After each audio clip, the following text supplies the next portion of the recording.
Live from Columbia, this is Sports Talk on the South Carolina Radio Network. Be a part of tonight's show. Call us at 800-956-7266 or email talkback@sportstalksc.com. Now, here are your hosts for Sports Talk, Phil Kornbluth, Kevin McCrary, and Tom Hayes.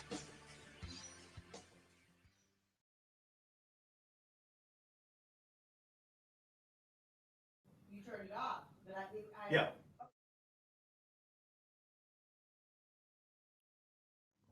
There you go. Yeah.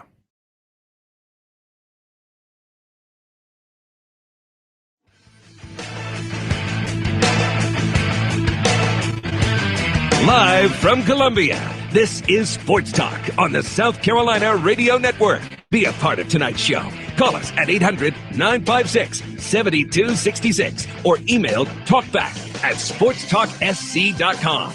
Now, here are your hosts for Sports Talk, Phil Kornbluth, Kevin McCrary. Too soon.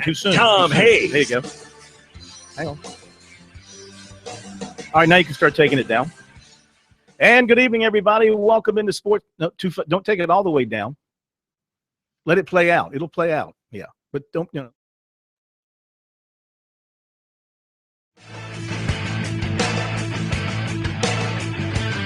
Live from Columbia, this is Sports Talk on the South Carolina Radio Network. Be a part of tonight's show. Call us at 800-956-7266 or email talkback@sportstalksc.com. Now, here are your hosts for Sports Talk, Phil Kornbluth, Kevin McCrary, and Tom Hayes.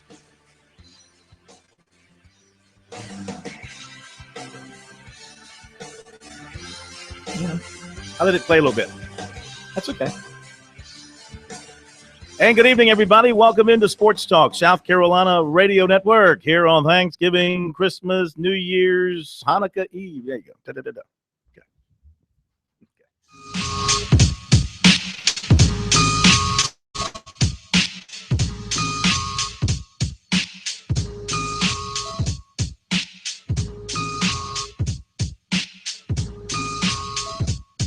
Playing that. Now remember, I'll be on the air when you hit that bumper. Huh? Say what? Yeah. What's that? Yeah, leave me up the whole time.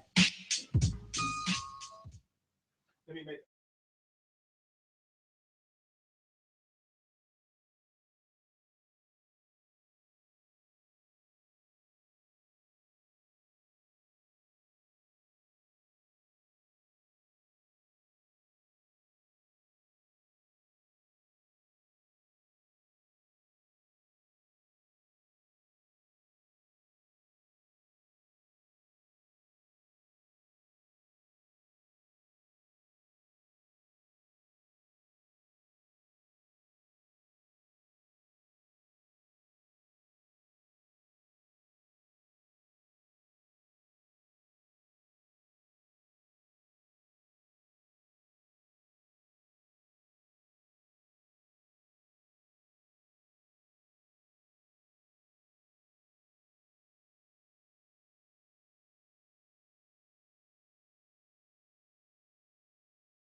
Live from Columbia, this is Sports Talk on the South Carolina Radio Network. Be a part of tonight's show.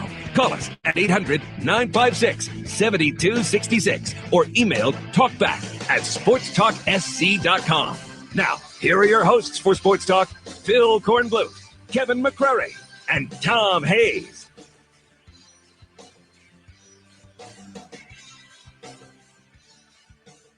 And good evening, everybody. Welcome into Sports Talk, South Carolina Radio Network, on this Christmas Eve 2015. Happy holidays to you. Merry Christmas. Hope you've had a great day doing whatever it is you've been doing today. This is a live Sports Talk. This is not a replay. Tomorrow night will not be live. Tomorrow night will be our Christmas night special when we look back at the top sports stories of the year in South Carolina. Tonight is live. Now, I know you're traveling about. You've got a lot of other things on your mind besides sports, but if you do have things on your mind related to sports and you're not traveling about and you're not tied up with family and holiday preparations and you feel kind of lonely or you just want to show the corn some love, you can call in tonight. Look forward to talking to you. Nothing else is really planned except for me doing a lot of talking. And you can do a lot of talking as well. We've still got plenty of things to discuss. 800-956-7266 is our phone number. 800-956-7266. You'll get to speak to our temporary but very special producer tonight. We just call her around here Lady M. And she'll take your phone calls and get you on the air. 800-956-7266. We'll go over some email, talk back at sportstalksc.com. On Twitter at SportsTalkSC. That's how you can communicate with us today. Well, you know, even though it is Christmas Eve and things are supposed to be a little slower and calmer, things are happening. Troy Pride today, the Shrine Bowl defensive back from Greer, he did commit to Notre Dame.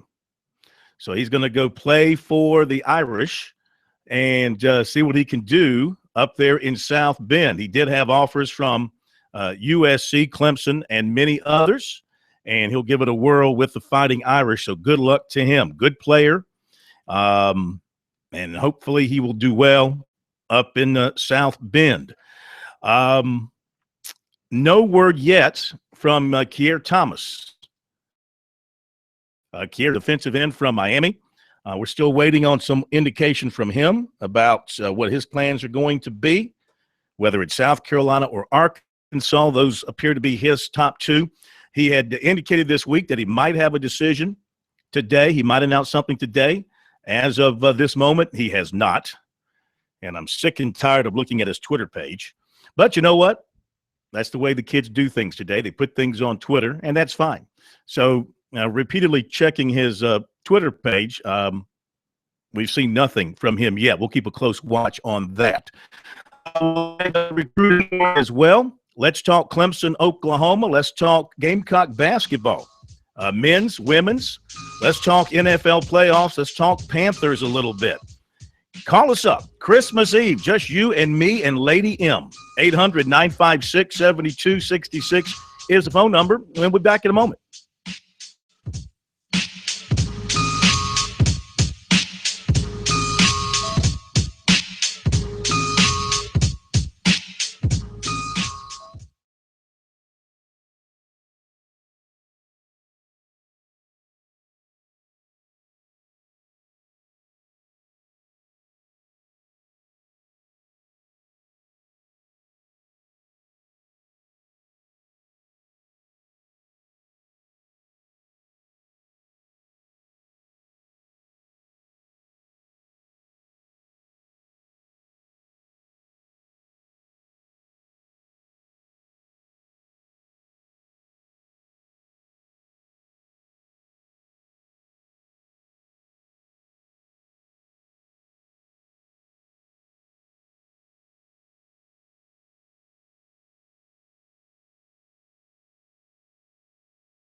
Okay, we're back. Sports Talk, South Carolina Radio Network on Christmas Eve. Happy holidays, everybody. Merry Christmas. Going to get to your calls in a moment. If you want to join us tonight and talk some sports, I'm talking hardcore sports, live and in the state of South Carolina, not something being pumped in from Chicago, pumped in from New York, pumped in from Houston, pumped in from L.A. We're pumped in from downtown Columbia, where it's pretty much deserted. I really could have my way with things in downtown Columbia if I were that type, but I'm not. Parking was just beautiful. Driving into downtown Columbia this evening, coming to the studios, right down Bull Street, nothing but green lights all the way through.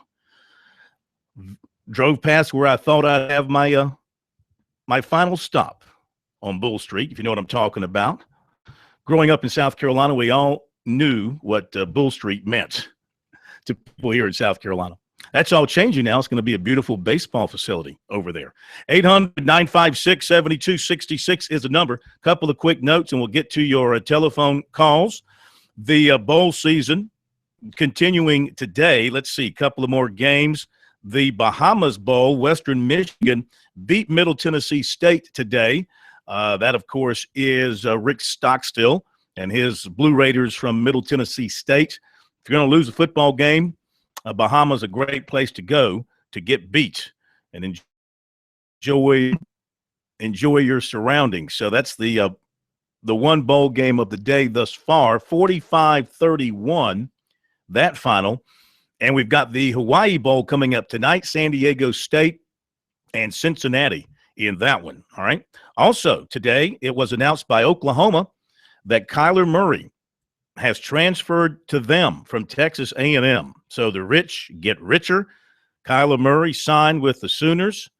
Sooners made a release this afternoon. Of course, you know about Kyler Murray. Just go look at the film against South Carolina.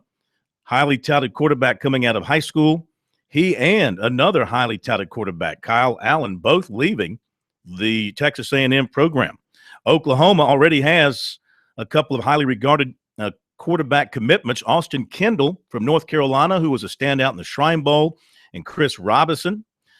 Murray has to sit out next season, and so he'll be eligible to play in 2017. Okay, what else? That's pretty much it. Let's get to your phone calls. Lots to talk about with Clemson and Oklahoma. Right around the corner, 1 week from tonight. Let's see. About this time, a week from tonight, we should be at halftime of the Orange Bowl. What do you think? Will Clemson be ahead at halftime, or will they be trailing the Sooners at this time? 1 week from tonight. We'll be in Fort Lauderdale to cover it for you here on Sports Talks. We look forward to that next week. Panthers rolling along undefeated. See if they can keep it going this weekend against the Falcons. And, of course, in basketball, a little bit of a respite now as teams are on the holiday break around here. Tremendous start for USC men and women, something to be very excited about. If you're a Gamecock fan coming back after the holidays, you got to get behind. I know you're behind the women's team because they've been drawing exceptionally well, but the men's team now at, 11-0? And they've got, after they play Francis Marion, they'll be 12-0. I know, Francis Marion, you got a chance to win theoretically, but you're not. So it'll be 12-0 with Memphis coming to Columbia on January 2nd. The place really should be sold out. You got a big name, blue blood program like Memphis coming to your place. You're going to be 12-0, and you should fill that arena for the men and show them, if you're a Gamecock fan, show them the love that you show for the women and get behind Frank Martin's team. Hope you enjoyed our interviews last night with Frank Martin and also with Ray Tanner and Jim Stuckey. If you missed those interviews, they're all up on our website, sportstalksc.com, sportstalksc.com. You can hear them there if you didn't get a chance to hear them last night. Okay, Lady M is in control. Now, this is all kind of new to her, and we're breaking her in slowly. So be patient. Things might not go smoothly, but we are counting on smoothness here because she has been Well instructed. So we go to our first phone call of the night, and it is from I forgot. You have to tell me who it is again there. Lady M, I forgot the caller's name. Tell me quickly. Speedy. Danny from Columbia. Okay, Danny. Speedy. Who? Speedy. Oh, Cockett. Cockett. Yeah. Don't be using a that's him. Yeah, she doesn't, she doesn't understand your dialect. Oh, okay. I told her Speedy with an I-E. Speedy with hey, it's hard enough for me to understand you over the air, much less for somebody who's never talked to you before to understand you on the phone. Well, I'm a conservative, so I do speak a little Ebonics. Mm-hmm. Like from down in Darlington. So you got to relate to some of my syllables.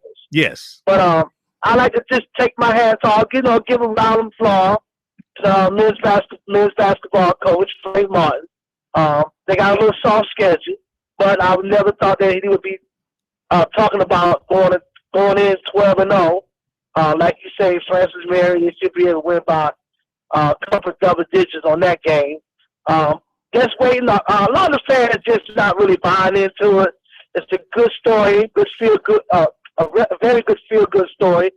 You got two programs undefeated, but everybody knows that Don Staley is, she is the full thoroughbred when it comes to being a head coach over there to the Colonial Life Arena. Mm-hmm. But when they start getting into that SEC conference, it looks kind of watered down this year. I mean, you see two big teams going down to Kentucky, Chapel Hill, North Carolina. So, anything can happen. But I don't see them making it to the big dance this year. We look at it, if it comes down to it, in their conference, I think they predict to be 5th or maybe 4th in their conference in the East. So you got to watch out for Bama. Got a pretty good team. Vanderbilt, pretty good. You can never count out Kentucky, even when they had a upset.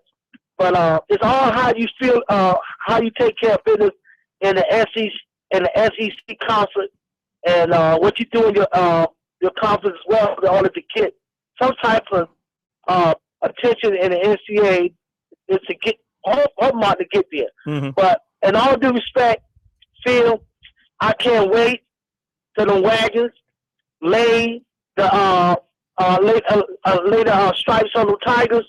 There's a lot of their arms flying around here in Columbia, and I know a lot of these Gamecock fans like myself. We are really mad, upset.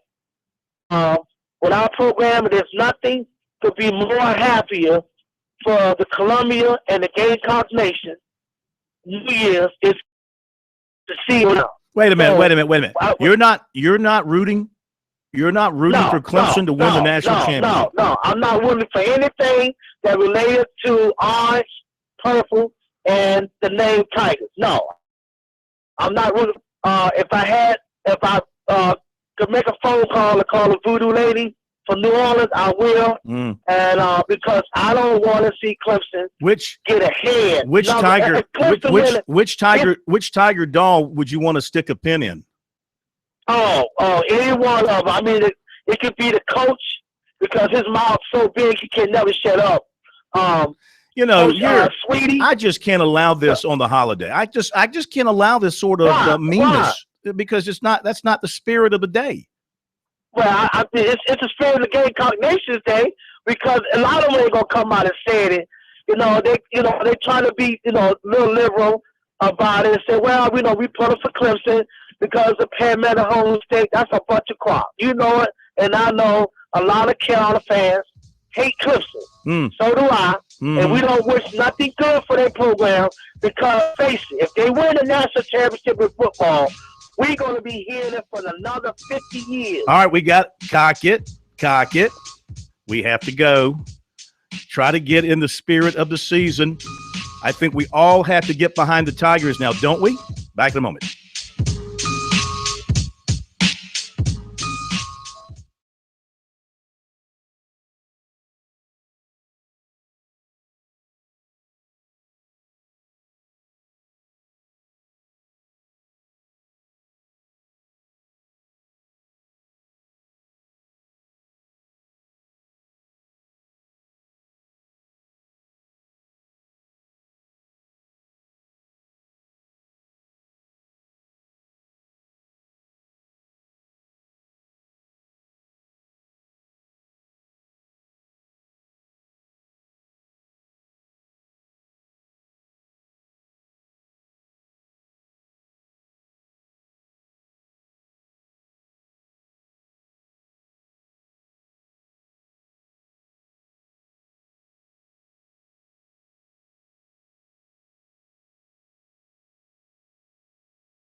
You know, it pains me to say this, but Kaka did make a good point. That is, South Carolina's schedule in the SEC right now. The SEC number 5 in the RPI, behind Big 12, Pac-12, Big East, and ACC, and then the SEC. Though the SEC can claim some nice wins here recently. Alabama beat Clemson, Georgia beat Clemson, Georgia beat Georgia Tech, South Carolina beat Clemson. Not that Clemson is the standard bearer for the ACC by any means. The current RPI in South Carolina is number 35. Strength of schedule to this point is 233. Now, that will improve if they continue to win, because they're going to step up in class here in a couple of games with Memphis, and then they're going to hit their SEC schedule. Got Vanderbilt coming up here pretty soon.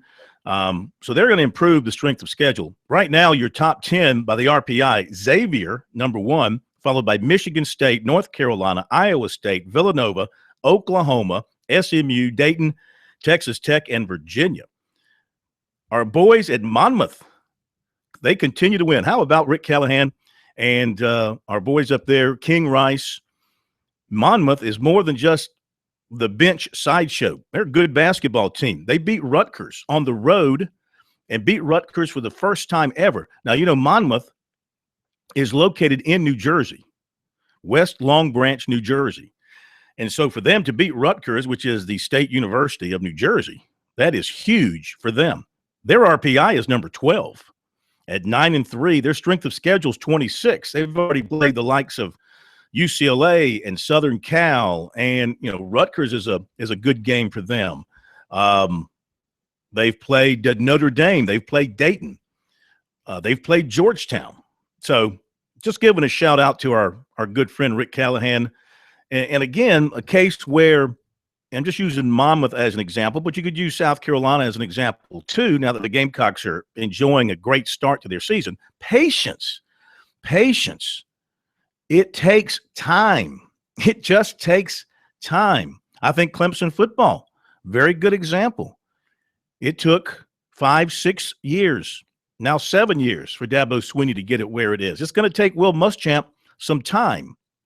He's not just going to sashay in to Williams-Brice Stadium and start knocking off the heavyweights of the SEC or beating Clemson head-to-head. He might get some nice wins, and they might do some good things next year, but it's going to take time to build. You got to get your people, you got to get the right people, and you got to get breaks, and you got to stay healthy. It's all got to come together for you in a season to have the kind of year in particular that Clemson is having. But the point of all this is patience. We've just run out of patience because, coaches are paid so much now and people expect such a quick return on their investment. But, patience is a virtue, okay? People love to use Frank Beamer as an example. In today's world, Frank Beamer never would have gotten a chance to do what he did at Virginia Tech. Don't forget, it took John Wooden 16 years to win a championship at UCLA. We'll be back. Take more of your calls in a moment.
6:33:52.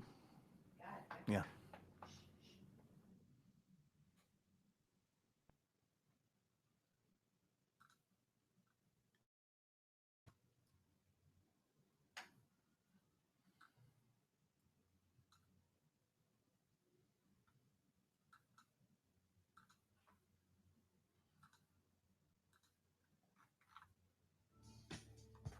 I don't hear it.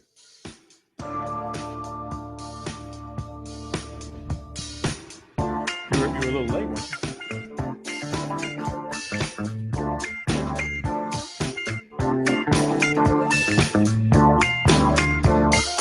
Okay, we're back. Sports Talk, South Carolina Radio Network. Phil Kornblut from downtown Columbia, Main Street. Of course, Sports Talk is your sports talk show of Main Street, South Carolina.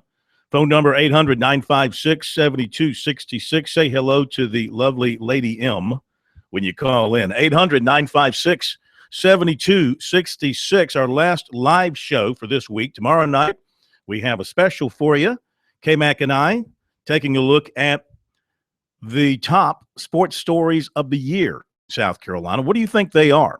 I'll tell you what we did, and you tell me if you agree or disagree. We focused on, of course, Clemson football, their season. The changeover at South Carolina, Spurrier out, Muschamp in. And then the men's and women's basketball teams, the women getting to the Final Four last year and the men bursting on the scene this year. With a mention of John McKissick's retirement at Somerville being another big story in the state. And there were other things to talk about as well, but that's what we saw. Of course, there were some big high school events as well, and the other pro sports in our state, Darlington and Harbortown, things of that nature. But those are the ones we saw as the biggest of the big stories in sports in South Carolina. Let's get back to your phone call, 800-956-72. Brian in Charleston. You are up next here on Sports Talk. Happy holidays. Good to have you with us. Hey, Merry Christmas. Yes, same to you.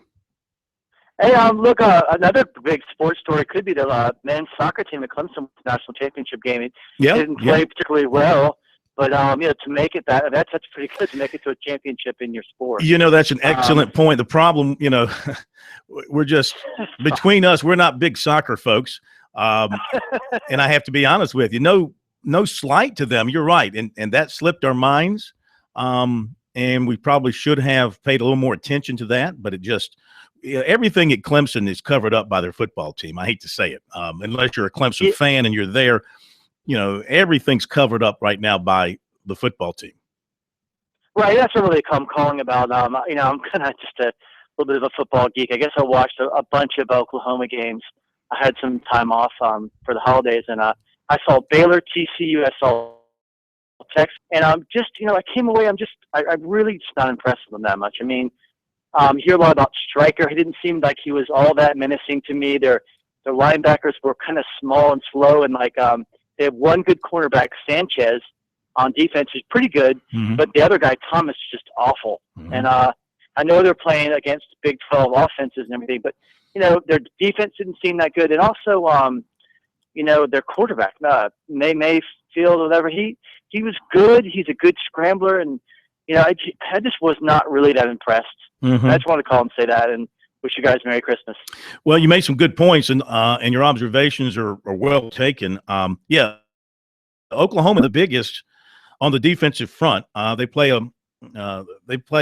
what looks like a four-man front, but more of a 3-4 with a linebacker walking up, linebacker, defensive end, and striker.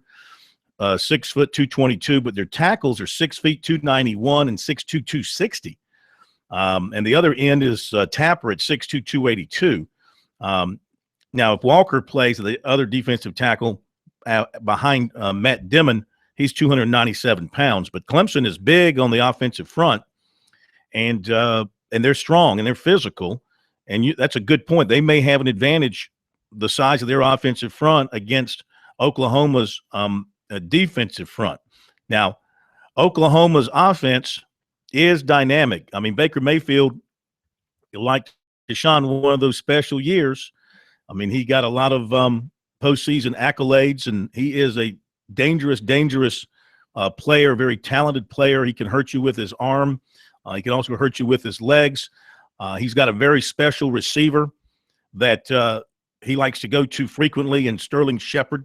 He's like he's 5'10", 193 pounds. I guess I don't know if he's as fast as Artavis Scott, but maybe he's similar. He wears number 3 like Artavis does. He's a special player. And then I really like their running backs in Pirine and Mixon. Mixon getting a chance to play this year, very heavily recruited running back out of California, redshirt freshman. And he's going to be a great running back for them. Pirine already is. Pirine, remember last year, even though Clemson beat Oklahoma up and down the field, Pirine did rush for about 140 yards. So he's very capable. Their offensive line is huge. Their left tackle, Orlando Brown, very heavily recruited. He's 342 pounds. The left guard is 300 pounds. Their center is 286. Their right guard is 319. The right tackle is 284. So they got some big hosses up front on the offensive line. Their left tackle is, like you said, he's huge guy, 6'8", whatever. And he was just, I mean, in 3 games I watched, he's just pushing people down. I mean, he's a really, really good offensive. But the rest of their offensive line were not providing a lot of protection for Mayfield. And I think you're right. I think Mixon is a super, super good running back. He probably is a lot better than Piron after the games. I watched only 3 games, but it just seemed like he was better to 2 running backs. I didn't know he was highly recruited like that. But anyway, I'll let you guys go. Have a great Merry Christmas and go Tigers. All right, thank you very much. Orlando Brown is the offensive tackle we're talking about, and I've got to look up the information on him. But I remember him in recruiting. If I'm not mistaken, I believe he's from Georgia, and I also believe, he's from Sewanee, Georgia, and I also believe that his father was who passed away, was from South Carolina State. Remember him, Orlando Brown, who played in the NFL, had the eye condition, got hit in the eye with a flag. Remember that? And I believe that's the same Orlando Brown and Orlando Brown family. Yeah, his father, Orlando Zeus Brown. And I believe he played at South Carolina State, if I'm not mistaken. All right, thank you for your phone call. Happy holidays. Couple lines are open. Let's keep it rolling. 800-956-7266. Billy in Florence, welcome into Sports Talk on Christmas Eve, and happy holidays to you. I think we've lost Billy in Florence. So the lines have opened up. 800-956-7266 is the number. If you want to give us a call, we can get you on the air talking Clemson football. And there's an NFL game tonight. San Diego and Oakland. Some are saying it could be the last game in San Diego as the Chargers consider the opportunity of moving to Los Angeles. The question is, who's going to move to Los Angeles first, San Diego or St. Louis? They're both talking about it. I agree that L.A. needs a team. You got to have a team. I can't believe we've gone this long, with the exception of the few years the Raiders were in L.A., I cannot believe we've gone this long without a team in Los Angeles. I do hate to see L.A. take a team from somewhere else. I hate, that's the thing. I mean, San Diego fans have supported their team since the early, 60s? When the AFL was formed. That's an original AFL team. And they've had great characters come through there and great players. And, you just hate to see those fans who have supported that team for that long lose their team, just like you hated to see it for Oakland when Al Davis took them away for the first time. You hated to see that. St. Louis, they've had teams come and go. Would they have the St. Louis Browns in there for a while? Am I right about that? Then they had the Cardinals. Now they've got the Rams, and they may be leaving as well. Of course, I guess if the Rams move back to Los Angeles, then that's completing the circle for that franchise, because we all know that they came out of L.A. before going to St. Louis.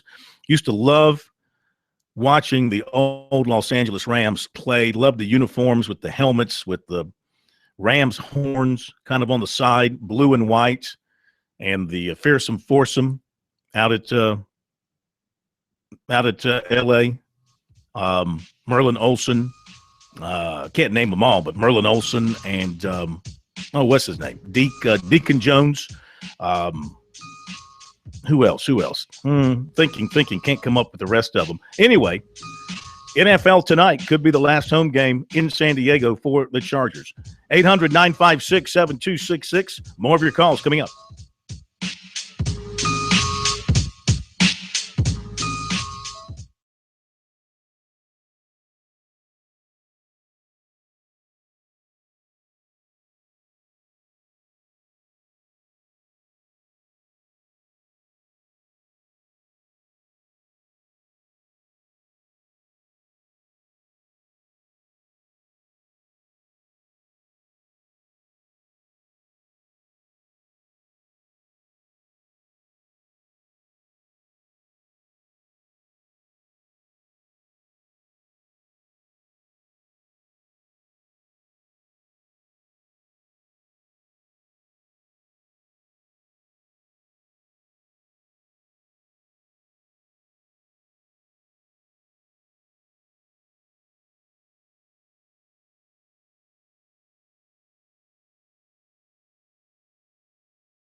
All right, coming up, we'll have recruiting for you. Of course, there's recruiting, even on the holiday.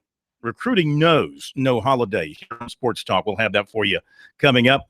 In the meantime, let's get back to your phone calls, 800-956-7266. Alan up in Greenville. You're with us next here on Sports Talk. Good to have you with us. Happy holidays.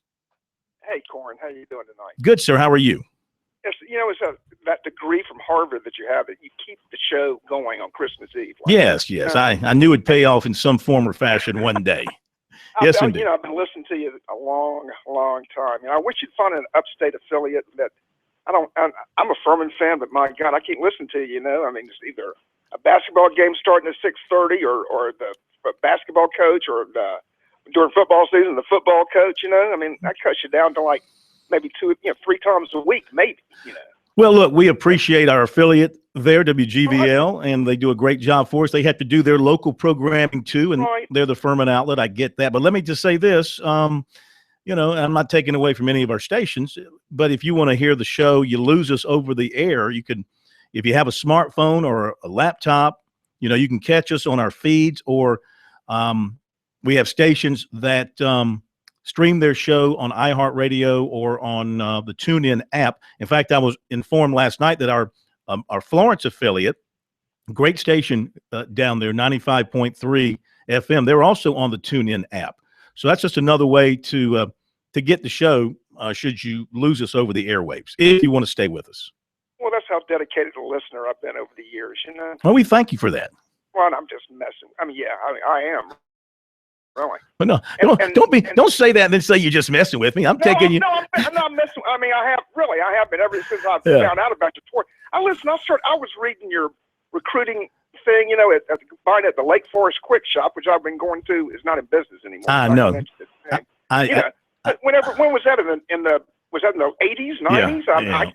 We started the recruiting news about 86, 87, I think. And boy, I miss places like Capitol Newsstand and Lake Forest.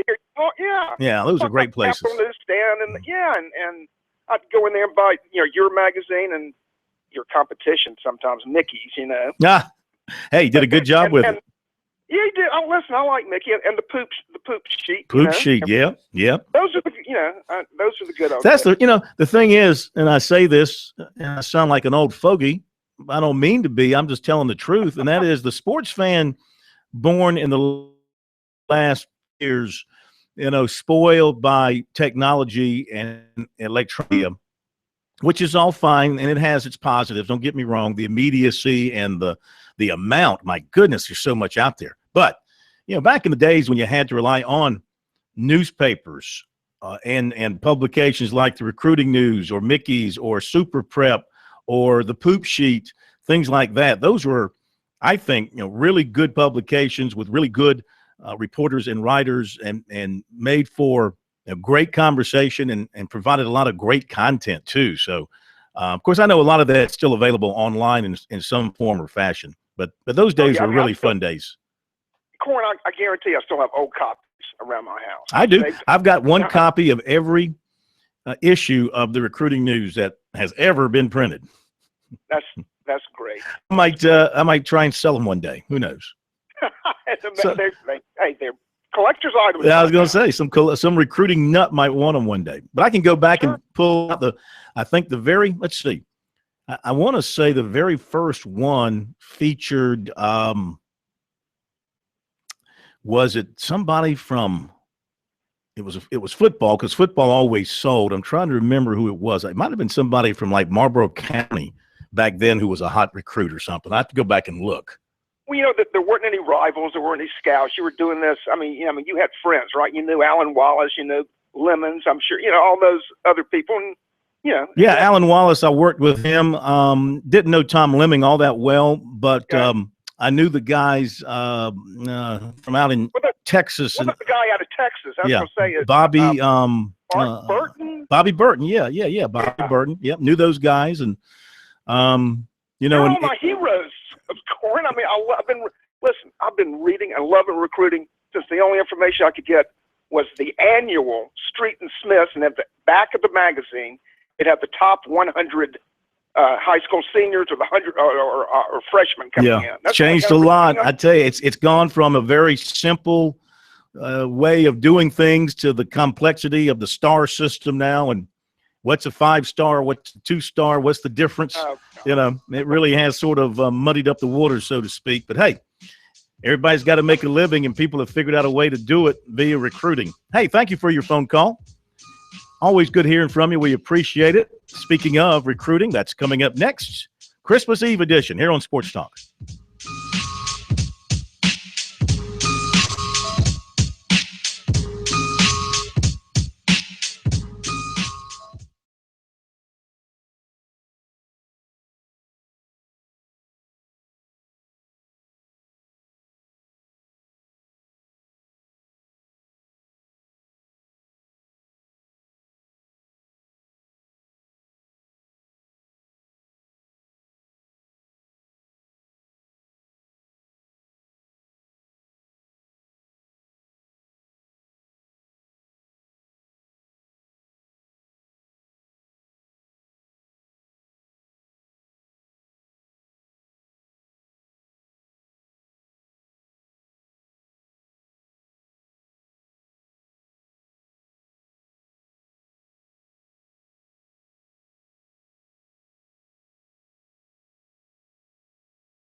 All right, time for our little present to you here on Christmas Eve.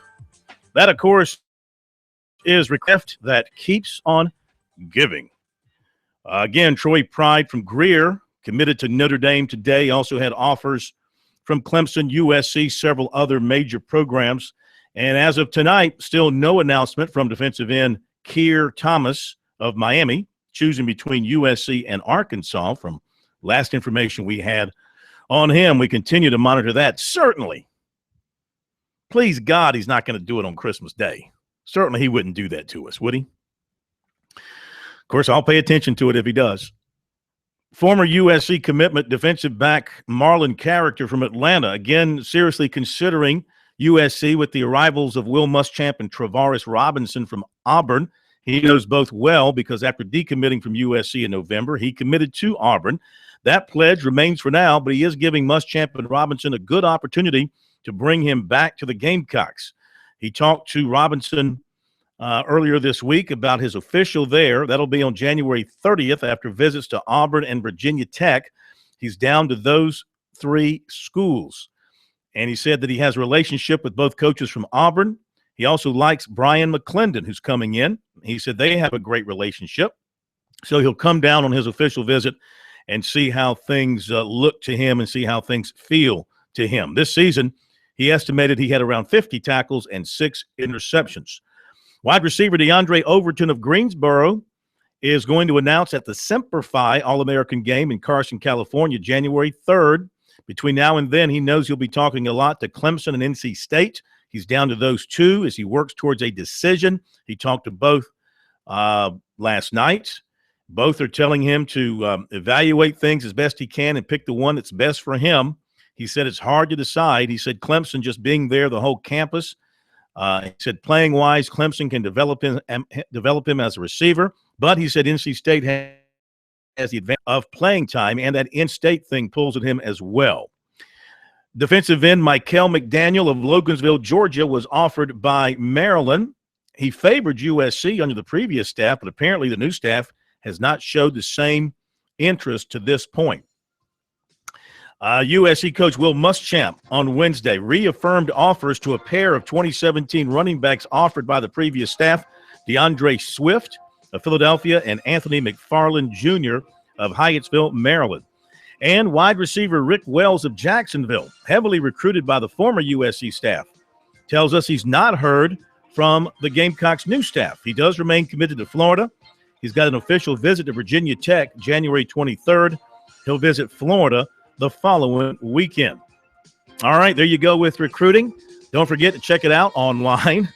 Talking about online, on our website, sportstalksc.com. On Twitter, use the hashtag STRecruiting to take you right to the recruiting stories from us. Top of the hour break.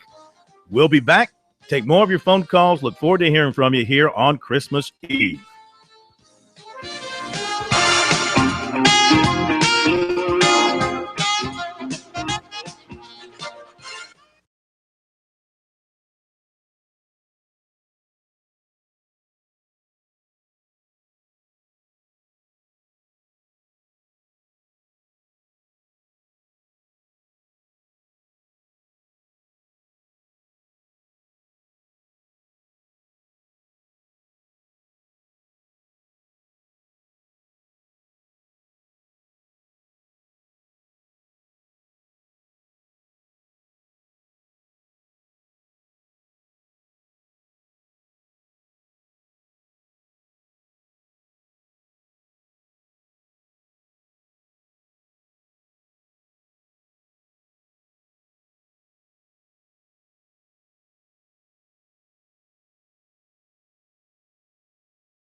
Live from Columbia, this is Sports Talk on the South Carolina Radio Network. Be a part of tonight's show. Call us at 800-956-7266 or email talkback@sportstalksc.com. Now, here are your hosts for Sports Talk, Phil Kornbluth, Kevin McCrary, and Tom Hayes.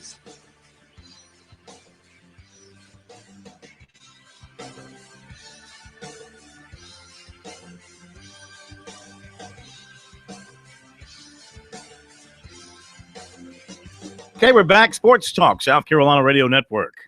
No Kevin McCrary, no Professor Tom Hayes, just me, little old Corn, and the fabulous Lady M behind the bulletproof glass tonight.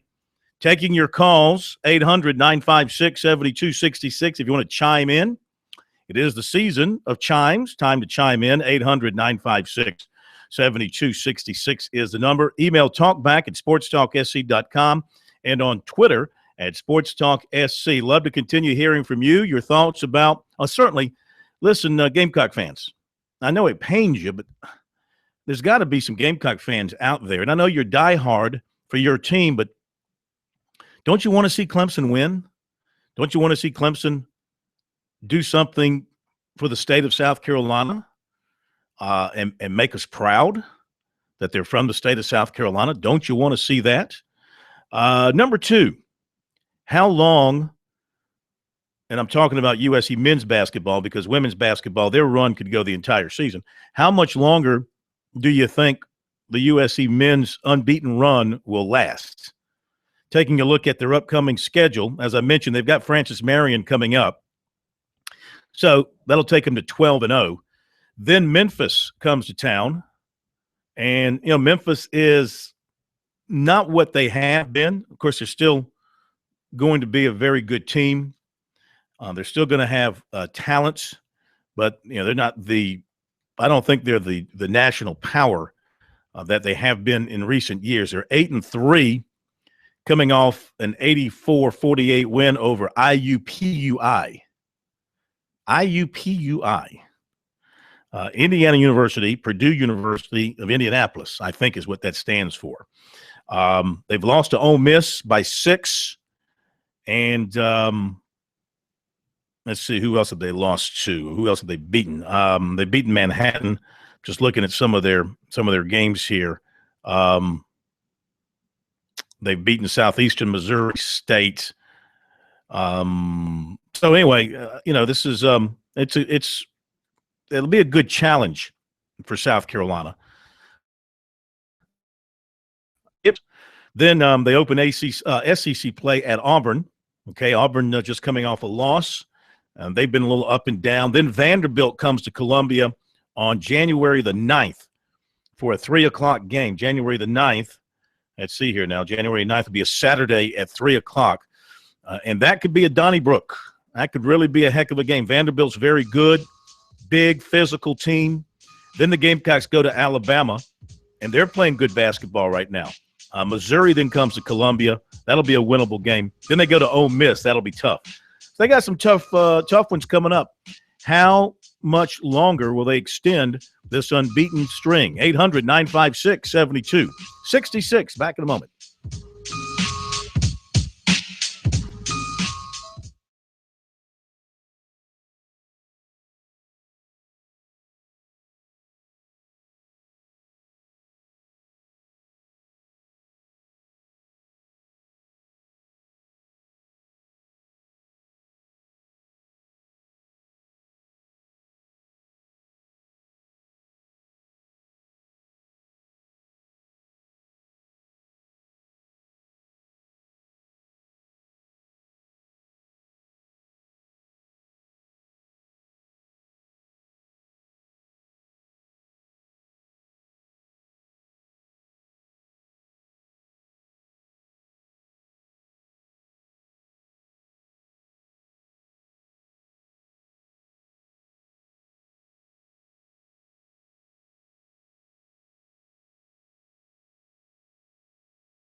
Okay, we're back. 800-956-7266 is our phone number, 800-956-7266.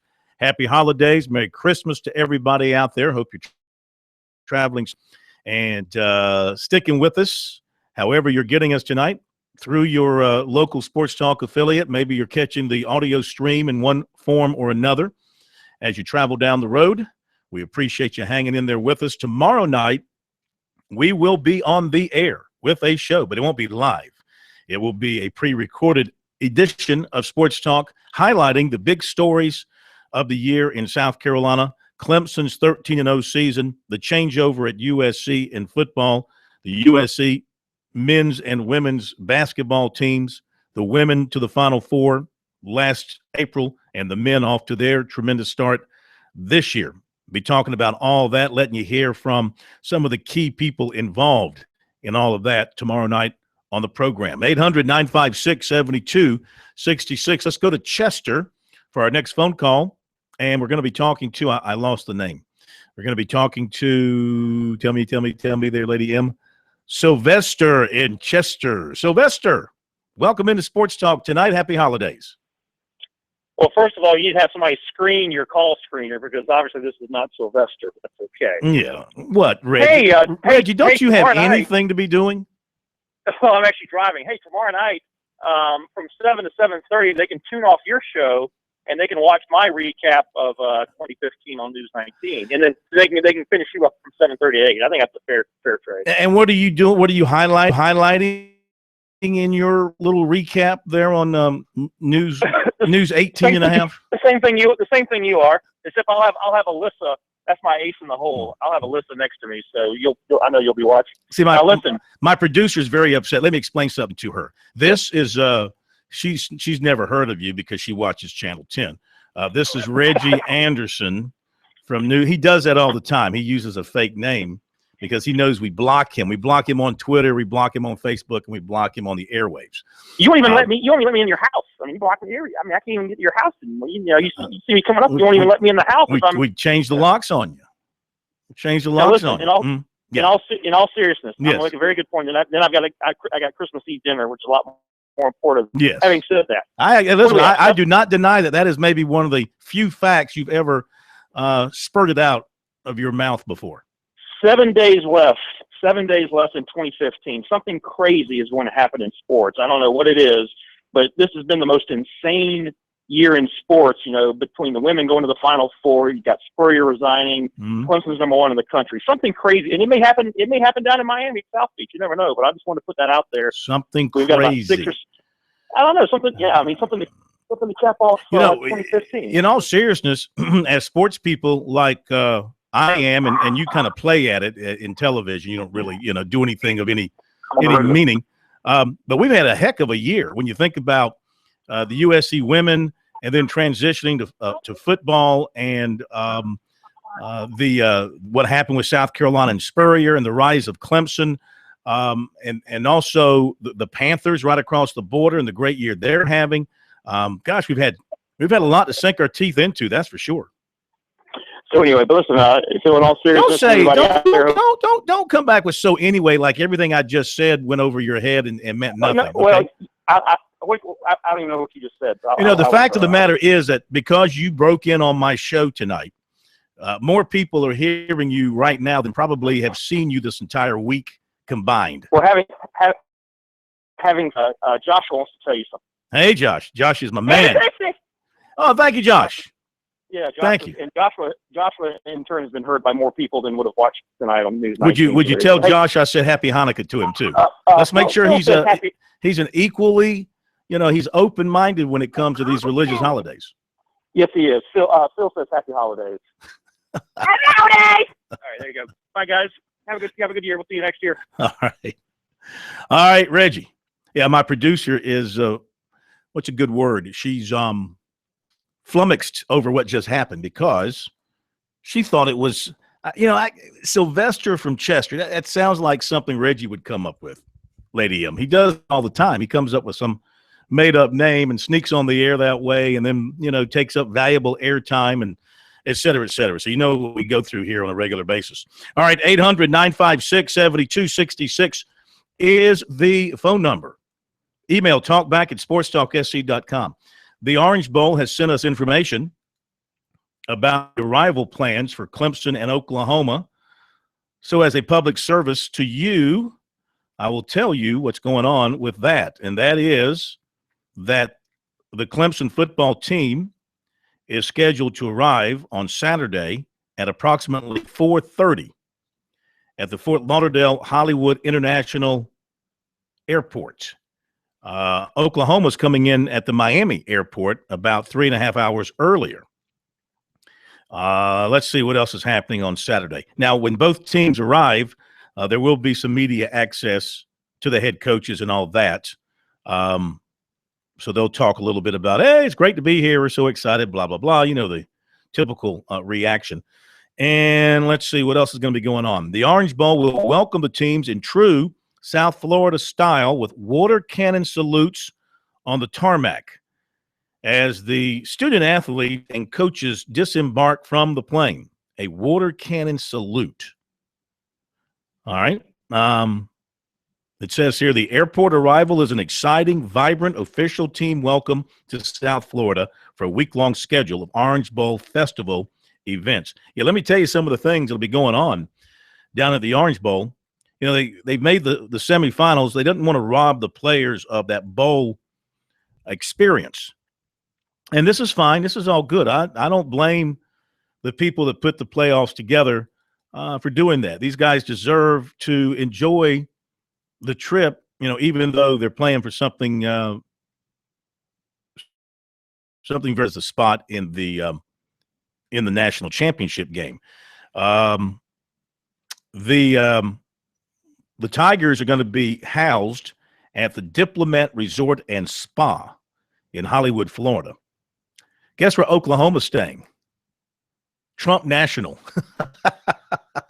Gee, they're staying at Trump National Doral. Great golf course, of course.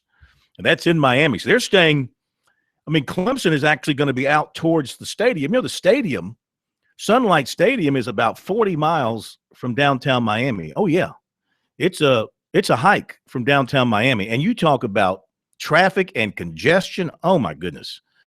If you have never been down there, it can be tough, especially with everybody now going down to Florida for the holidays. Clemson will practice at Nova Southeastern University, and Oklahoma will practice at Barry University. Now, here's a question for you. Who is the men's basketball coach at Barry University? Lady M, you know that? Yeah, you don't have a clue.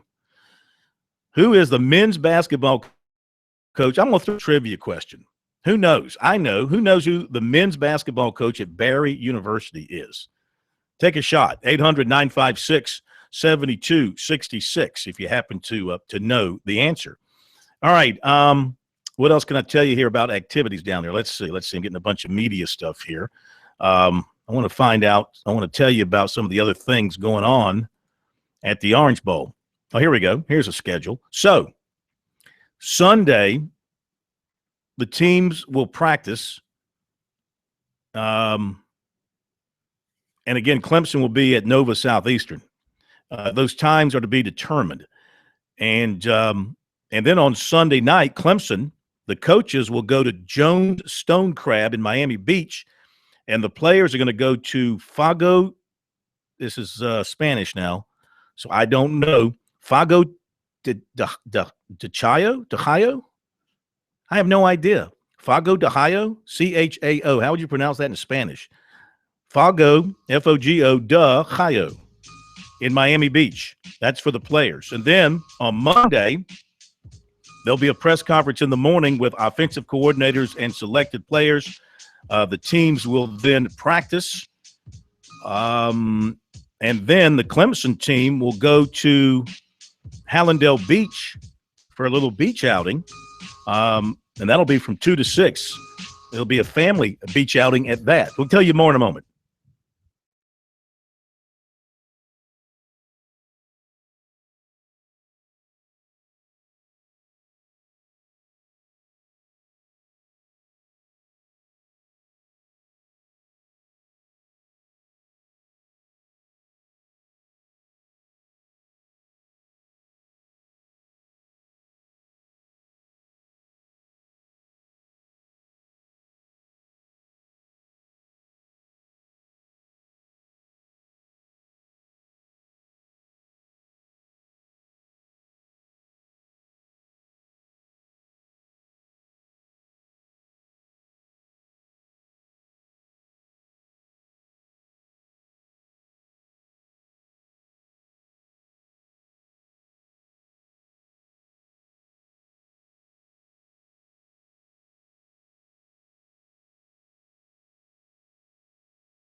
All right, back with more on the agenda for Clemson down in Fort Lauderdale when the Tigers get down there on Saturday afternoon.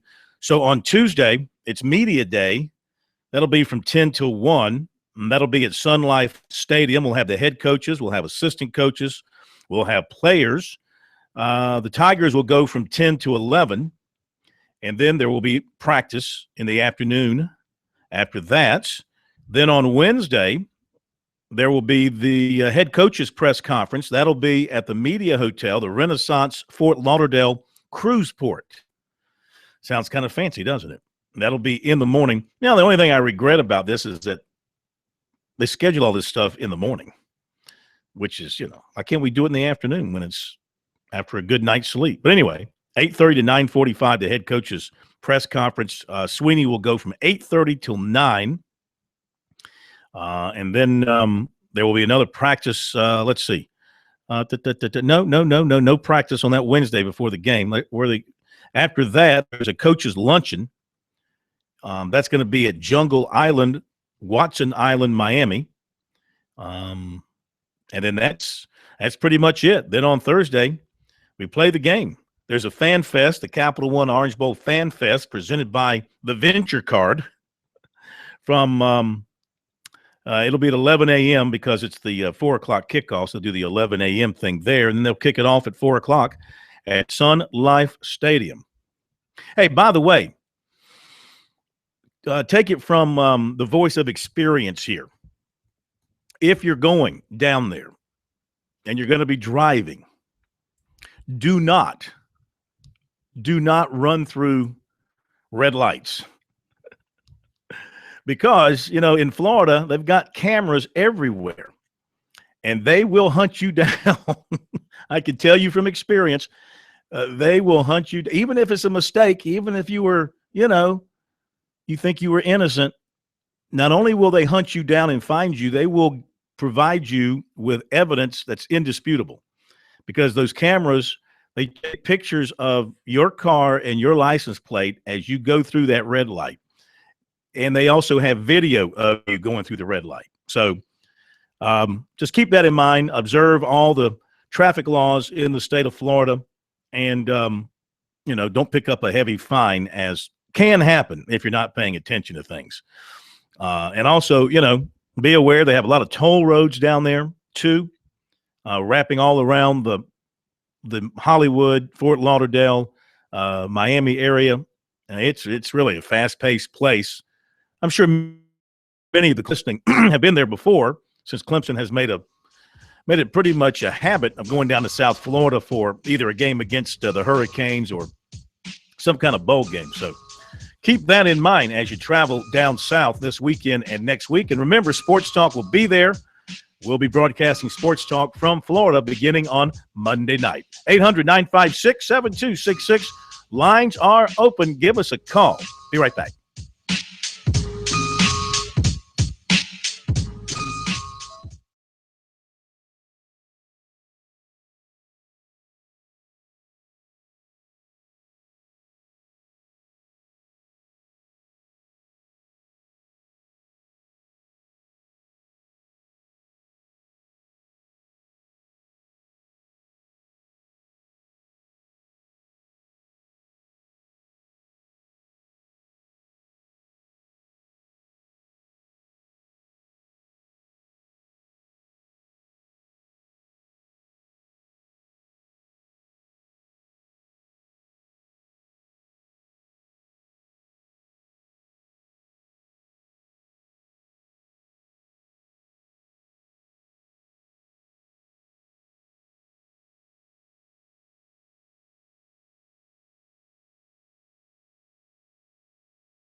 Chet Simmons.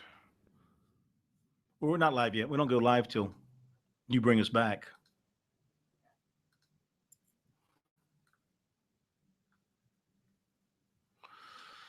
No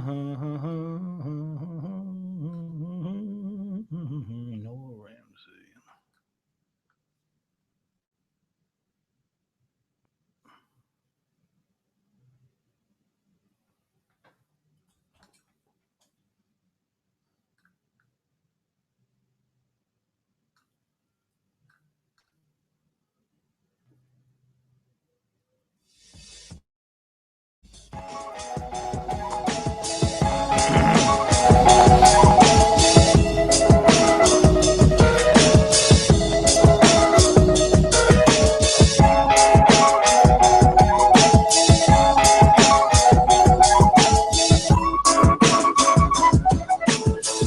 And we're back, Sports Talk, South Carolina Radio Network, here on Christmas Eve.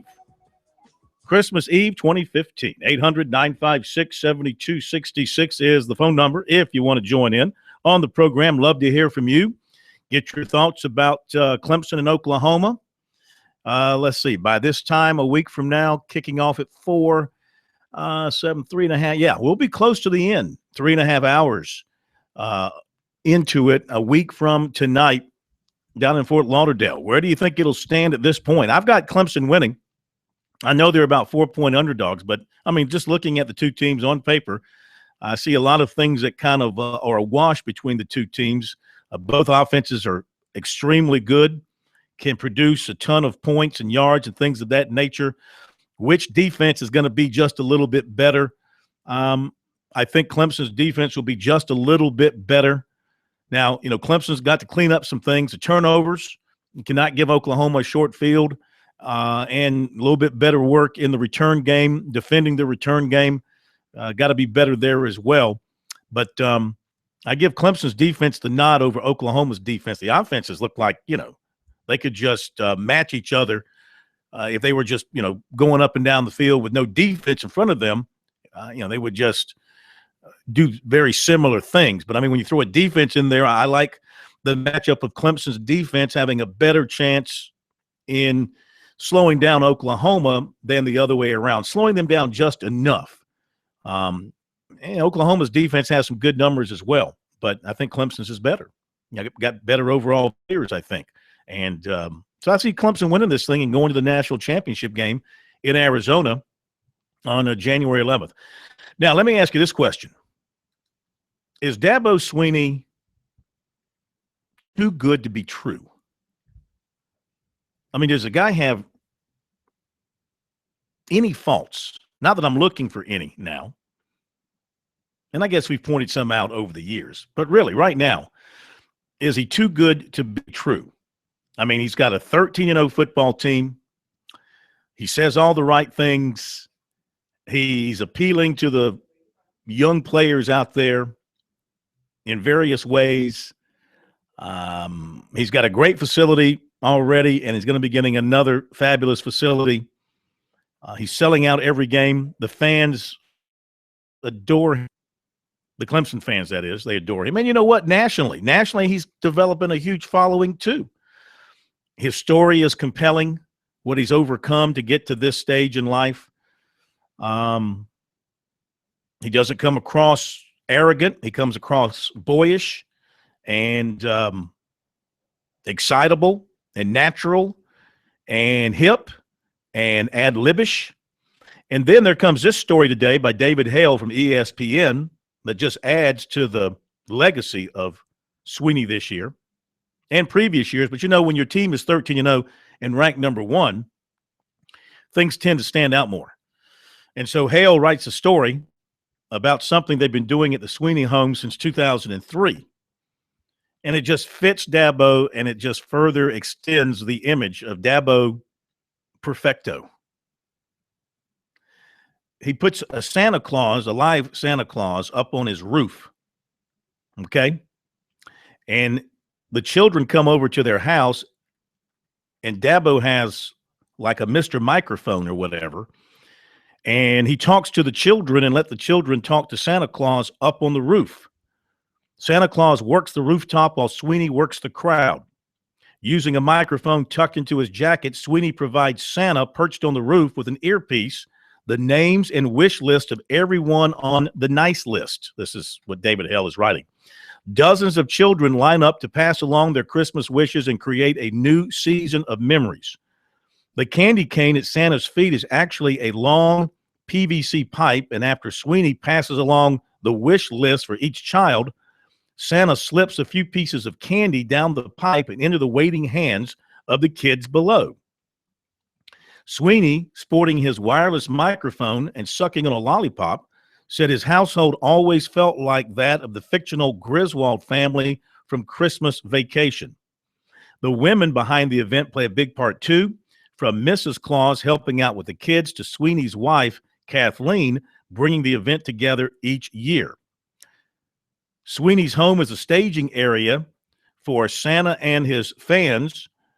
The illuminated Frosty the Snowman has been in Sweeney's family for more than 40 years. One of the few possessions the Clemson coach has kept with him along every step of his journey, he writes. Once inside the home, guests are welcomed with refreshments while surrounded by Clemson-themed Christmas decorations and memorabilia. It's a community affair at the Sweeney Christmas Spectacular. Dozens of neighbors, family, friends, and Clemson staff stop by to enjoy the event and pass along their Christmas wishes to Santa. There you go. And you know what's funny? Quite by accident, I'm sure. But right below that story, if you're going on ESPN and scrolling down the page, right below that story is a headline, College Football's Best Quotes of 2015, and who is featured? The smiling face of Steve Spurrier stares up at you as you scroll down the page. Anyway, my point is that Dabo Sweeney can do no wrong. You know, I think he could probably cure diseases and calm volcanoes and probably come up with a way to solve hunger, the way it's going for him right now. And further evidence of that is the way he treats the children in the neighborhood on Christmas. And I tip my hat to him. I think it's great. That's what Dabo's all about. We go back to your phone calls, and it's going to be Barn from Barn or Varn. I think it's Varn. Varn from Bishopville. I think it's Varn from Bishopville. Varn, how are you? Welcome in. Happy holidays. Happy holidays to you. Yes, sir.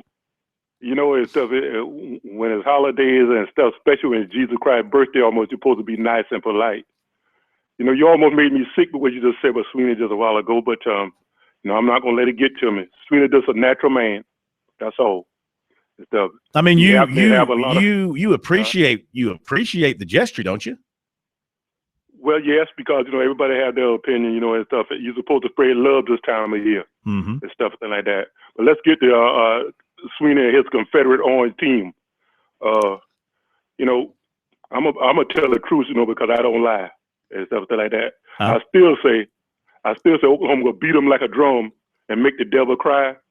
And I still say if Sweeney, he don't have the deck loaded with all aces, with those referees and stuff and things like that, like he had all year long, it was on his side. Because Sweeney, they even have some guy on the playoff committee, what his name, Dana Hovovich, the athletic director at Clemson, ain't he on that committee? Dan Radakovich, yes, he has to recuse himself now. Anytime they talk about Clemson, he had to walk out the room. That's what they tell us. That's what they tell you. Yeah. You don't believe him? I know that's not true. And then he got another ace on the committee too, this Rice person. All right. So Ray Tanner is on the baseball committee now. But Ray Tanner is on the baseball selection committee starting this year. You think the Gamecocks are going to get into the NCAA baseball tournament because he's on the committee? No, I don't think they're going to make it that far. No, I don't think they will. But let's get back to the football team, Clemson football team. Okay. They got the deck stacked. Deck's supposed to have 4 aces, but Sweeney Deck got 52 or 54 aces in it. If they don't have those same referees down there in Florida when the game do play, Clemson will lose. You know, I'm gonna just be honest with you. I don't like Clemson. I don't like that Confederate orange they wear and stuff like that. I thought they all that stuff is retired over the summer anyway. All that orange and stuff, putting in a museum anyway. And stuff like that. I just hope one thing happens when they lose and stuff like that. They take it like a man. Don't bust out and cry. All right. All right. Thank you very much. We appreciate your phone call. Happy holidays. Good hearing from you. And we'll see if you know what you're talking about. We'll see if the Tigers indeed do fall to the Sooners. Don't think it's going to happen. Not at this point. Based on what I can judge from what I'm seeing and reading. We'll be back.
Got another call coming in.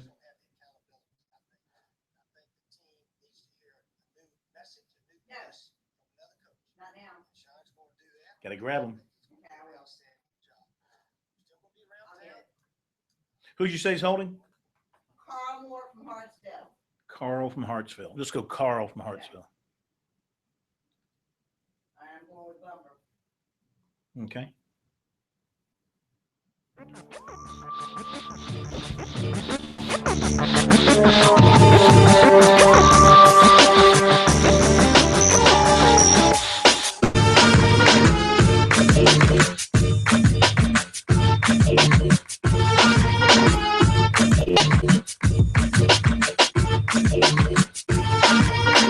You know, I was just looking at some video here from Spurrier's resignation press conference, and, you know, I still get why he did what he did.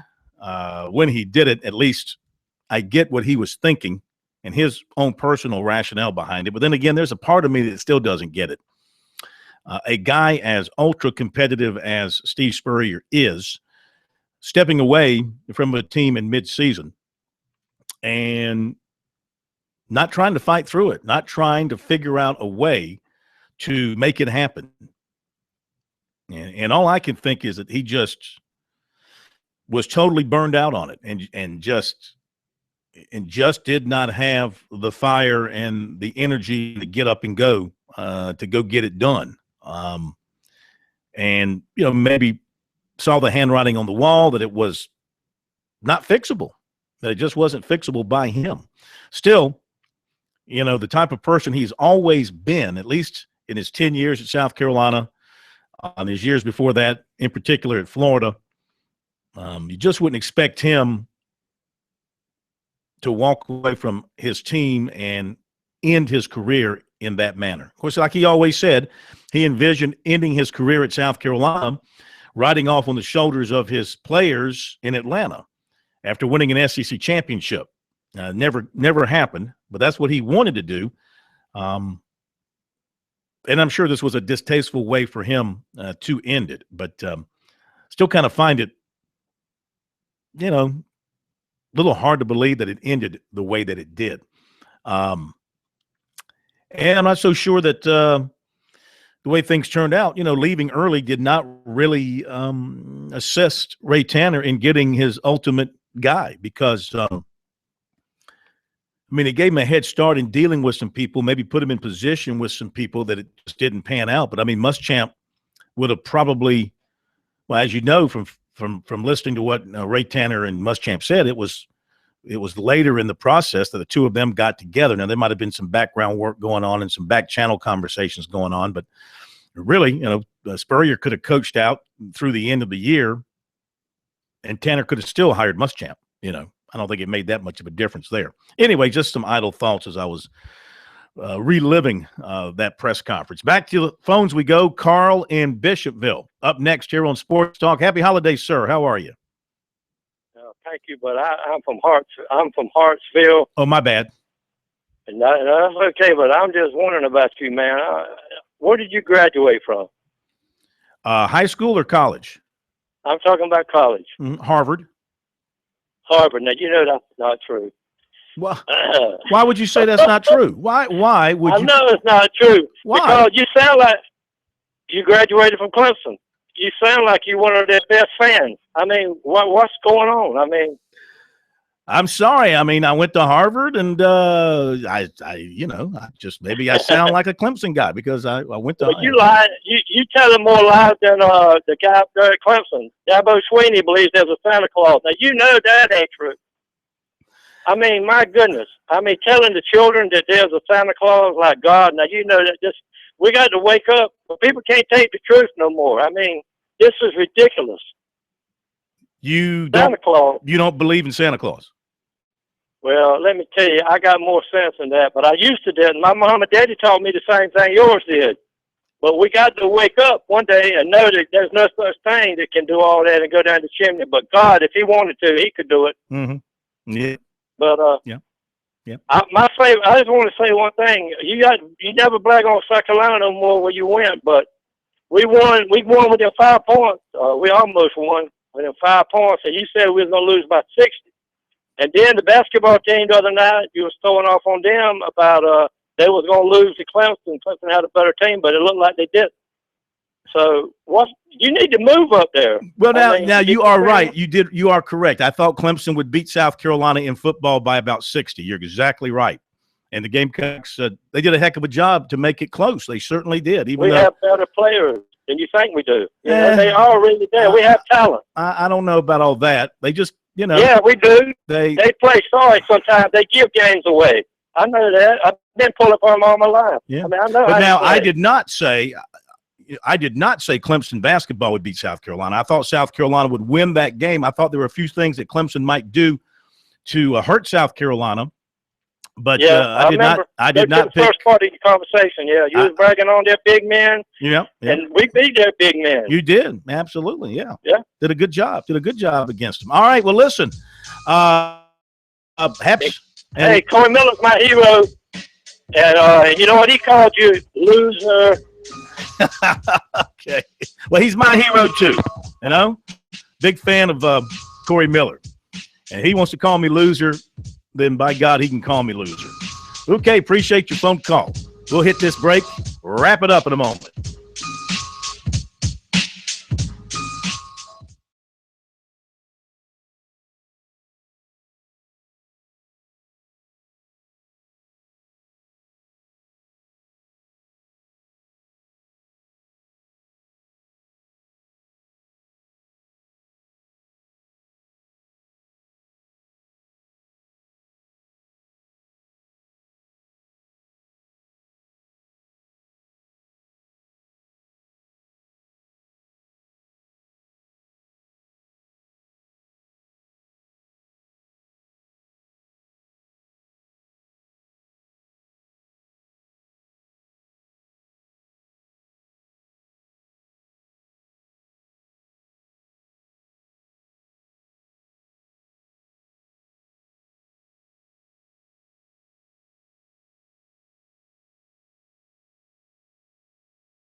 Okay.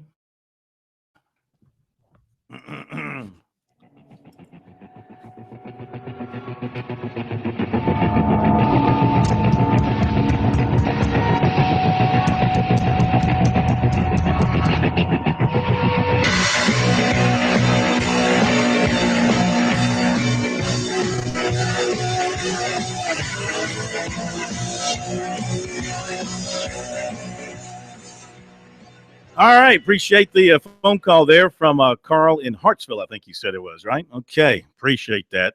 And Carl, there is a Santa Claus. All right, man. Come on. It's lighting up here during the holidays. There is a Santa Claus. You just got to believe. The story out of Alabama has a little bit of implications related to South Carolina in that Gus Malzahn, head football coach at Auburn, apparently was trying to get Bob Shoop, the defensive coordinator at Penn State, to talk to him about the same job at Auburn. And Shoop, according to this story, which is on AL.com, Shoop reportedly numerous times has said no to Malzahn about trying to talk to him about the job. Shoop is making about $1 million a year under his current agreement as Penn State's defensive coordinator. And they boosted him last year when LSU came calling. His defense this year finished in the regular season top 10, 15 nationally in yardage and top 30 in points allowed. So, Lance Thompson is there at Auburn serving as their interim defensive coordinator. There's been a lot of speculation that if he doesn't get the DC job at Auburn, he could end up at South Carolina. Now, with Shoop not interested, that's another one off the list. Apparently, Malzahn is having trouble. It says here, Malzahn is having trouble getting people to talk to him because of his offensive, shall we say, his emphasis on paying attention to the offense. And so he's having trouble replacing Will Muschamp, who left, of course, to become the head coach at South Carolina. So we'll see what happens. And this, again, could affect the situation in South Carolina. He may end up giving Thompson the job full-time, which takes him, of course, off the list for possibly coming to South Carolina. Okay. I think that's going to do it. I think we've run out of time for the most part. We've run out of callers. We've run out of listeners probably. And we're about to run out of time on this Christmas Eve. We appreciate you being with us. We thank the stations for being with us tonight, those who are with us. I know I'm talking to computers for the most part. I don't know if there are any live people around in our stations anymore. Everything's computerized. So thank you, IBM or Dell or whatever it is that stations are running. Tomorrow night, no live show, but listen in anyway. We'll have a great show for you. You'll hear a lot of good stuff going back through this year on the big stories in sports in South Carolina. Then Monday night, live from Fort Lauderdale, we'll be there to cover Clemson as they continue their preparations. Thanks to the fabulous Lady M for doing a tremendous job in her debut as a Sports Talk producer tonight. Thanks again for being with us. Happy holidays, Merry Christmas, and we'll see you on Monday from South Florida.